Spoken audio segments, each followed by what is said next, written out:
Hello everyone, this is Tapan sir, Aastha plus classes Rajkot.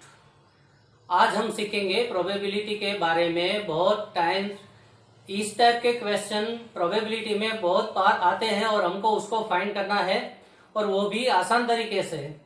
आज एक question आपको समझाऊंगा। प्रोबेबिलिटी में बार बार वो क्वेश्चन पूछा जाता है और उसको आसानी से आप समझ सकते हो। तो प्रोबेबिलिटी में जो क्वेश्चन दिया गया है उसके बारे में हम डिस्कस करते हैं। ठीक है, लेट्स स्टार्ट। देखो, क्वेश्चन है find the probability of 53 Mondays 53 Mondays if the present year में be leap year not leap year. Question एक है लेकिन उसमें सब क्वेश्चन 2 है। हमको 2 सम्स सॉल्व करने पड़ेंगे। एक बार हम लेंगे लीप ईयर। लीप ईयर में होते हैं 366 डेज, ठीक है।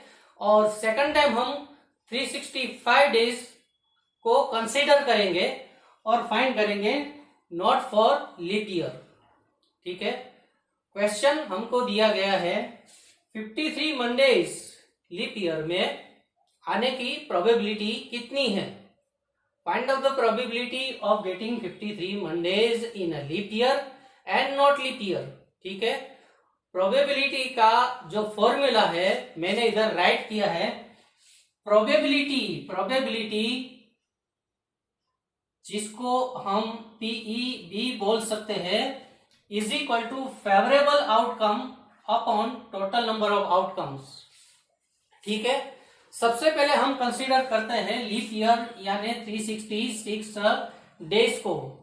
एक वीक में 7 डेज होते हैं, तो हमारा सबसे फर्स्ट स्टेप होगा 366, उसको हम डिवाइड करेंगे 7 से, और जो हमको रिमाइंडर मिलेगी उसके ऊपर हम कुछ काम करेंगे जिसकी वजह से आपको आसानी से पूरा समझ में आ जाएगा, ठीक है। तो इसको डिवाइड करते हैं। 7 5 35, ठीक है। 6 - 5 1, इधर तो 0 हो गया। 6 को हम नीचे लेते हैं। 7 2 14, 16 में से 14 गया, रिमाइंडर हमको मिलती है 2। इसका सबसे ज्यादा इंपॉर्टेंट है रिमाइंडर का। रिमाइंडर यानी 2 डेज, एनी 2 डेज, ठीक है।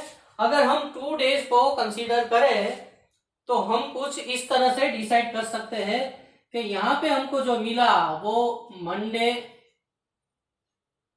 ट्यूसडे हो सकते हैं, ट्यूसडे वेनसडे हो सकते हैं, वेनसडे थर्सडे हो सकते हैं, Thursday Friday, Friday Saturday, Saturday Sunday and Sunday Monday. इस तरह से हो सकते हैं कोई भी 2 डेज ये पेयर में, क्योंकि यहाँ पे रिमाइंडर हमको मिला 2 डेज। 52 टाइम्स तो सभी वीक्स के डेज आने वाले ही है, लेकिन कोई 2 डेज है वो 53 टाइम्स हमको मिलेंगे, और उसमें से मंडे 53 टाइम्स आने की प्रोबेबिलिटी हमको फाइंड करनी है। तो यहाँ पे देखो मंडे इधर भी है 1 टाइम एंड मंडे इधर भी है 2 टाइम्स, ठीक है।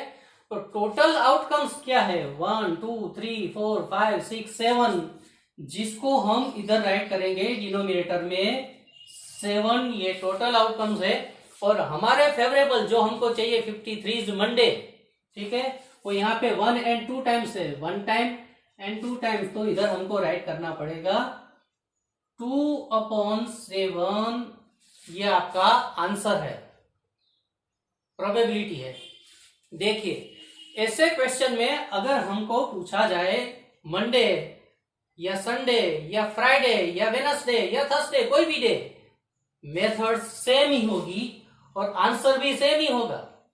मंडे हो या ना हो उसका कोई इंपॉर्टेंस नहीं है, कोई भी डे इधर राइट करे मेथड यही होगी और आंसर भी सेम यही होगा। आप देखेंगे थर्सडे भी 2 टाइम्स है, फ्राइडे भी 2 टाइम्स है, वेनसडे भी 2 टाइम्स है, ठीक है। तो इसको फोकस कीजिएगा। और उसके बाद हम सीखेंगे सेकंड सब क्वेश्चन नॉट लीप ईयर, ठीक है।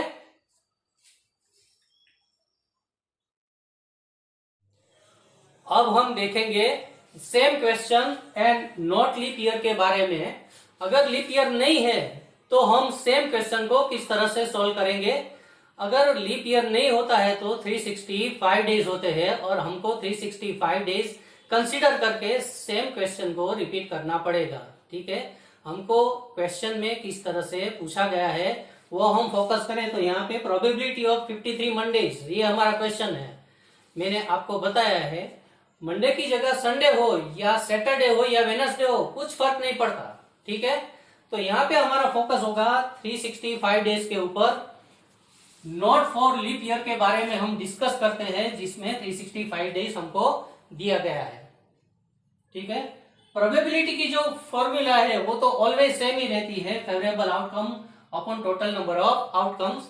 इधर हम वीक में 7 डेज होते हैं तो 7 से डिवाइड करते हैं 365 को। ठीक है, 7 5 जा 35 इधर आता है। ठीक है, रिमाइंडर 1 है, 5 को नीचे ले लिया, 15, 7 2 जा 14, रिमाइंडर 1 है। इसका इंपॉर्टेंस सबसे ज्यादा है रिमाइंडर का। इसका मतलब ये हुआ कोई एक डे, 1 डे एक ऐसा है जो 53 टाइम्स आपको आएगा। 52 टाइम्स तो सभी डेज है, लेकिन कोई एक डे ऐसा है वीक में से जो 53 टाइम्स है। वो चाहे मंडे हो सकता है, Tuesday, Wednesday, Thursday, Friday, Saturday या संडे, इसमें से कोई भी हो सकता है। ठीक है, लेकिन हमारा जो फोकस है वो 53 मंडे के ऊपर है। तो 53 मंडे कितनी टाइम्स आता है? 1 टाइम। टोटल आउटकम क्या हुआ? 7, तो इधर हम 7 राइट करेंगे। हमारा फेवरेबल कितनी टाइम आता है? 1 टाइम, तो इधर 1 आएगा। 1/7 इज द आंसर। ये आपको आंसर मिल गया 53 मंडेज। हमने इसमें जो कंसीडर किया है उसमें 2 सब क्वेश्चन थे। एक बार हमने लिया leap year 366 days, and second time हमने सेम चीज सीखी है 365 डेज यानी नॉट लीप ईयर के हिसाब से। ठीक है, तो इसको ध्यान से समझिएगा, उसकी प्रैक्टिस कीजिएगा, और ऐसे क्वेश्चन बार बार आपको आते ही है और आपको फेस करने होते हैं। ठीक है, all the best, more practice more benefit. एक और क्वेश्चन भी इंपॉर्टेंट है, वो भी इसके साथ हम सीखते हैं। ठीक है,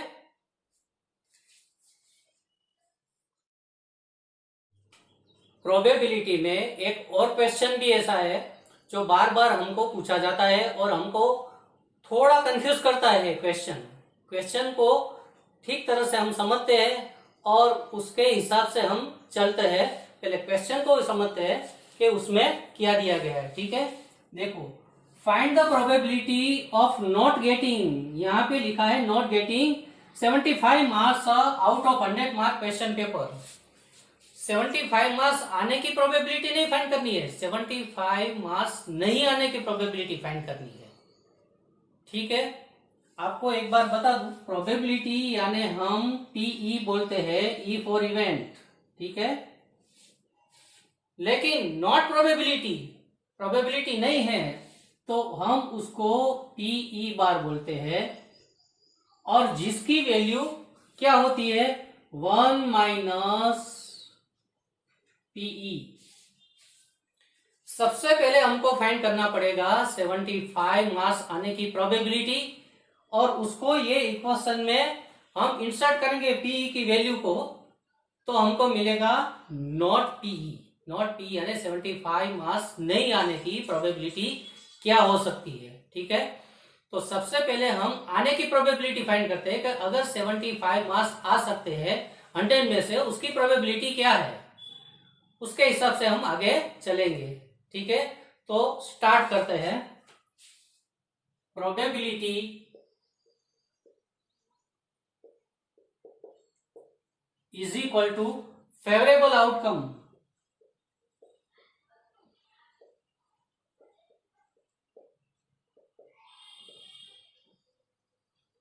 upon total number of outcomes. Total number of outcomes. ठीक है, अगर 75 मार्क्स आपको लेने हैं 100 में से, 75 आउट ऑफ 100, तो वो सिर्फ एक ही टाइम आते हैं 75। ठीक है, तो इधर है 1। लेकिन जो टोटल नंबर ऑफ आउटकम्स है वो ज्यादातर स्टूडेंट कंफ्यूज होके क्या राइट करते हैं, हमको दिया 100 तो डिनोमिनेटर में 100 राइट कर देते हैं टोटल नंबर ऑफ आउटकम्स की जगह पे। एक्चुअली ऐसा नहीं है। 1 to 100 यानी 100 तो होते हैं, लेकिन किसी को 0 मार्क्स भी आ सकते हैं, तो 0 को भी यह हमको कंसीडर करना है। तो 0 को कंसीडर करके 0 + 100 यानी टोटल नंबर ऑफ आउटकम होंगे 101। ये हुआ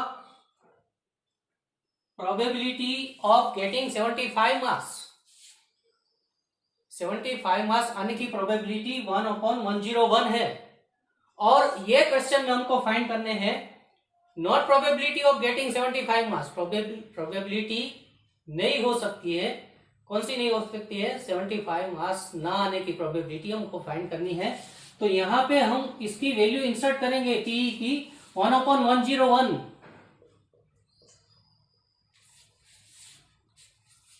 इवेंट प्लस नॉट इवेंट की टोटल वैल्यू 1 होती है। अगर 1 में से हम इवेंट को माइनस करें तो नॉट इवेंट मिलता है, अगर 1 में से नॉट इवेंट को माइनस करें तो इवेंट मिलता है।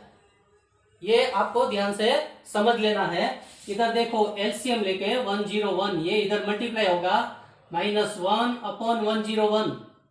ठीक है, 101 में से 1 कट हो गया, 100/101 होगा।